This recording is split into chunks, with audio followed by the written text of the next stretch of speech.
बघा बाळांनो, आपल्याला आयताची परिमिती कशी करायची ते आज शिकायचं आहे. या प्रकारचं उदाहरण आपल्याला स्पर्धा परीक्षेमध्ये विचारलं जातो. आता आपल्याला आयताच्या समोरासमोरच्या बाजू कशा असतात?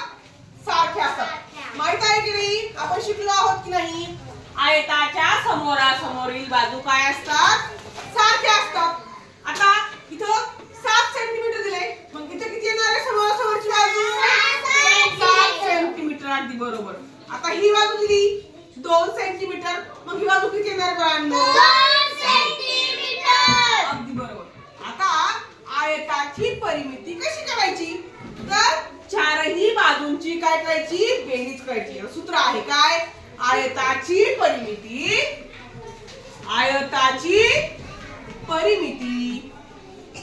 बरोबर चारही बाजूंची बेरीज. 4 बाजूंची बेरीज.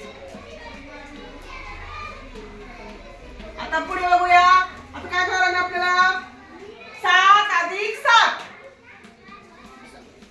आणि 2 अधिक 2.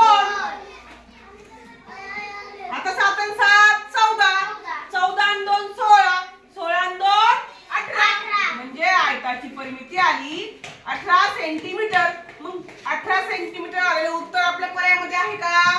आहे. मग आयताची परिमिती किती आली बाळांनो? 18